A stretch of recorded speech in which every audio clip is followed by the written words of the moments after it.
Hi there, it's Paulie here with Mia Kambudra and Mr. Schnoots. We are on location in Bangkok, in Chinatown, in fact. So, yeah, I'm on the road, but I shall be keeping up reviews. I've got some cool ones for you. I found a fantastic game. Black Star. This thing's amazing. Look, tiny little book, little narrow thing. It's about 40 pages. Now, there's a second book, The Black Star Companion, also about 44 pages, I think, slightly bigger than the main rules. This thing's fantastic. So, it's started off as an attempt to make a very clear, crisp, simple, exciting game that was based on Star Wars, with the serial numbers hastily filed off. But it's become so much more. They very quickly realised that they had a system here that could be virtually anything. Fantastic piece of work. So, what you've got is a system where you've got 10 abilities. I think 10 abilities. 1, 2, 3, 4, yeah. So you split points up between these abilities you can, to make a character. Nothing can start off higher than 3, but you've got such abilities as blasting, brawling, diplomacy, discipline, instinct, intellect, speed, strength, tools, and transports. You then pick 2 archetypes for your character. Now, those archetypes are things like you could be a pilot or a diplomat. What else they got? Tech, soldiers, outlaws, heavies, fighters, experts, etc. You then pick talents. Now, each of the archetypes has sort of a headline talent which you get, which gives you abilities. So, like, if you're a pilot, you get the ability to pilot stuff. You say, I'm small craft, I fly capital ships, I'm an amazing speedboat rider, whatever. You get 2 other talents which are associated with your archetypes. There's a whole list under each archetype which gives you stuff, and you can also pick talents from general lists that have, or from other lists that don't come from your archetypes. So that can be gear-based things. If you've got amazing gear, so if you've been watching The Mandalorian and have gotten all hot and bothered about the idea of having amazing armor that throws off shots and everything, you buy that as a gear talent. If you love, original Boba Fett with his mighty jetpack, you buy a gear talent for it. You can also get physical talents. If you're playing an alien race of some kind, you can get physical talents that simulate what your race does. You want an aquatic race? Fantastic. You get, well, my guy can breathe water and can dive and swim really easily. Or, hell, my guy's got vault painting membranes, between his arms and legs and can glide down from trees. I'm a short Ewok, and I'm just annoying. Whatever. And one of these kind of archetypes that you can get is Mystic, which is where your kind of Force style powers come from. Now, so your gear and so on, you get some basic gear to start off with. You can select all kinds of cool stuff. If you're getting amazing, spectacular gear, that's a gear talent that you actually have to get through experience. So if you want, that super, super, super fully automatic blaster, if you want that amazing armor that throws off things, or you want some kind of, cybernetic implants that allow you to see mighty distances or jump 2 stories high or whatever, gear talents. Okay. Your foes in this are expressed as what kind of level they are. They can basically just be a normal, mundane kind of mob. They can be foes, which are a little bit tougher, or they can be full-on adversaries, which are much tougher. The system, it's a 2d6 system. What you're doing is you are rolling 2 dice and you need a 9 or higher to succeed, but you add the appropriate characteristic to the roll. So if I'm trying to shoot someone and I've got blasters 3, I'm rolling 2d6 and adding 3 to the roll. So 6 or higher. However, they've got this thing of penalty dice and bonus dice. If I have a bonus dice to an action, I roll 3 dice and I take the 2 highest scores. Likewise, if I've got a penalty dice on something, I roll 3 dice and I take the 2 lowest scores. You can get penalties and bonuses on a dice roll. They cancel each other out. So for some reason, say I'm getting 2 bonus dice because I've got like a gear thing that says I'm incredibly accurate, and brouhaha, I'm attacking the guy from behind or something. All right, umpire gives me 2 bonus dice. However, because it's also, you know, dark and whatever the umpire says, all right, but there's also 1 penalty dice because it's, you know, dark and the visibility is low. So I got 3 bonus dice, I got 1 penalty, I'm rolling, you know, 2 extra dice. Woohoo! Okay, that's a fantastic roll. There's also a lovely little system for figuring out if you're outgunning someone or if you are outgunned. So basically, if you brought a knife to a gunfight, yeah, you are outgunned, so you get a penalty dice against you. If you are firing beyond the normal sort of range of your weapon, so if you're firing a pistol but it's at long range, you get a penalty. So your bad guys in this have tags, which is a numerical number which is attached to that character for things, and it might be this guy is like a combat pilot 3, or, you know, lightsaber wielder, or, you know, magical mystical powers, mind reader. He's really good at brawling. He's a really good assassin. You can just tag anything you want. That applies as a negative on any dice rolls that you make against that character, because, you know, they're really good. Now, if you're in combat, if you're fighting a whole bunch of kind of, you know, just mooks, if you score a successful hit, you wipe out one of them, defeat them, you know, make them run away, drop them dead, stun them, however this works depending on your weapon. But for each dice that you rolled that got a 5 or 6 on it, you drop an extra one. I don't know, maybe you think stormtroopers are that bad. They certainly have been sometimes. The next level is foes. A success just drops one of them. The more serious adversaries, they take multiple hits to drop. So when you hit someone, it does 1 point, and each dice you got that scored a 5 or 6 does a point as well. So low-level kind of adversary might have 3 points. Better one, level boss, might have 6.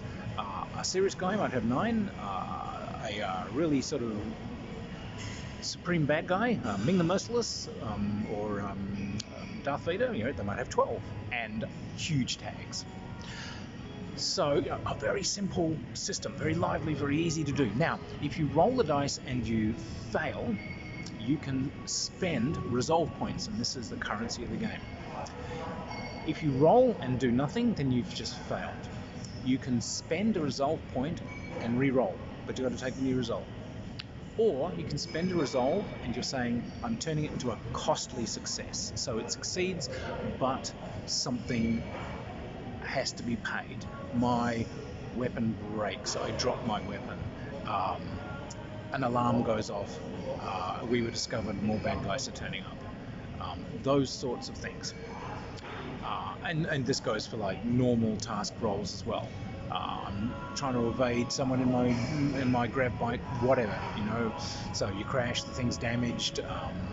You know, it's spewing smoke. It's going to have to start, you know, doing reliability checks, something like that. So, you know, so again, you can do anything you want with this. Wonderful, wonderful piece of work. The resolve are also hit points here, which is why spending them is dangerous. Every time somebody attacks you, they don't roll to hit, you roll to defend. So all the rolls are there on the table, you're kind of responsible for your own fate. So the umpire isn't fudging anything behind a screen. It's rolled out there on the table. But you're rolling a defense against their attack. Again, you roll an appropriate skill, could be brawling or speed and perception and these sorts of things, if you're being fired at. If you fail, you take a damage, and each of the dice that you rolled that got a 1 or 2 puts an extra point on you, and resolve goes.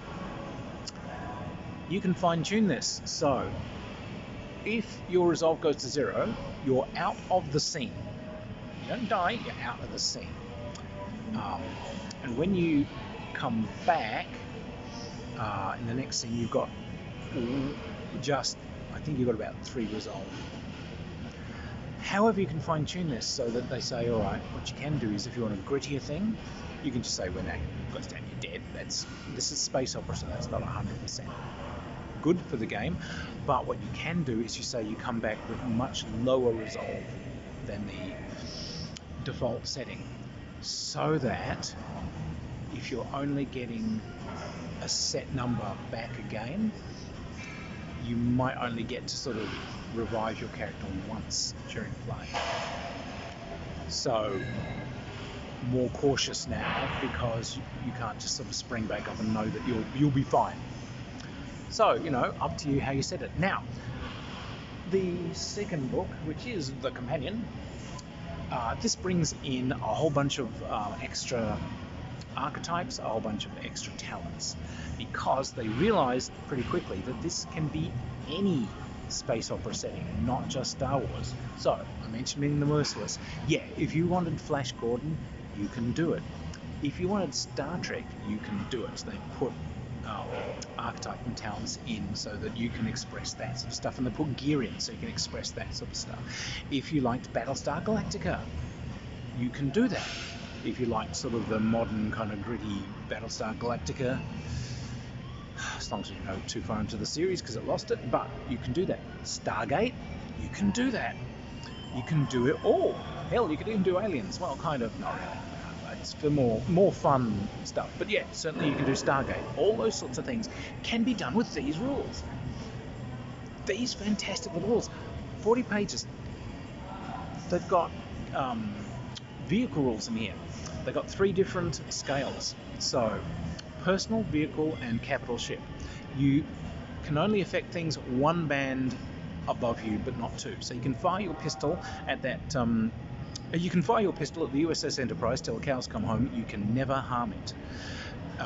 If you're trying to affect something 1 scale higher than you, you do 2 less damage. So under normal circumstances, your pistol's going to do nothing. But if you rolled like double 5s or double 6s, you might somehow inflict a point. I don't know. You pinged a deflector array off a starfighter, or you managed to put a hole in a ground cars tire, but you still can't affect the Starship Enterprise. But the Companion brings in a ton more ship designs and so on. Vehicle combat and everything is all done in there. So this is a fantastic little game. Absolutely fantastic. You can do anything you want. It's bright, it's sprightly, it's simple. The 2d6 system, great. You just, adding in your appropriate ability, removing a number for, tags on someone, and keeping track of the fact that there might be bonuses and penalties. You can tangle starfighters off the shoulders of Orion. You can boldly go where no one has ever gone before. You can adventure in a galaxy far, far away, or through the Stargate and onto adventure. You can do it all. It's a fantastic piece of work. Now, this one is up on DriveThruRPG.com as PDF and as a printable. As of time of filming, Blackstar Companion wasn't up on Drive-Thru. I'm hoping they'll have it up for you. So I got both of these from Lulu.com. Okay, you can download them both. They cost virtually nothing. Like I said, 2 thin little books, which is why I can carry them, while adventuring here and do these. So this is an excellent buy. This would be my preferred space opera role-playing game as of right now. Can carry it anywhere, stick it in your bag, take it overseas, take it to conventions, pull it out, play. It's got 6 adventures in there. So, like if you can't think of something, but face it, space opera is easy to think of things for. It's great, so fantastic. It's Flash Gordon, Moons of Mungo, or hell, it's whatever you want it to be. A great buy. Highly, highly, highly recommended. So, anyway, that's us reporting for you on the road. Me. I will keep doing some. I've got some great locations coming up, so I've got some games with me. So I will hopefully be doing a game review for you from a mountain temple in Chiang Mai. Definitely another one, chugging down a boat on the Mekong River in Laos. I'll be doing you a review from Angkor Wat. And I will be doing a review from some really, really crazy, crazy islands in the middle of the Andaman Sea. Gonna do you a pirate game for that one. So, I brought my work with me. We're having a great time. Mr. Snoots is draining every pina colada in sight. I will see you guys. If you like the reviews, please make sure you hit the like button. If you haven't already, hit subscribe. Find me on Patreon. and I will hopefully see you around a gaming table soon. Okay, and now we haven't got our usual sign-off music, so Mr. Snoots is going to dance anyway. One too many pina coladas. Bye.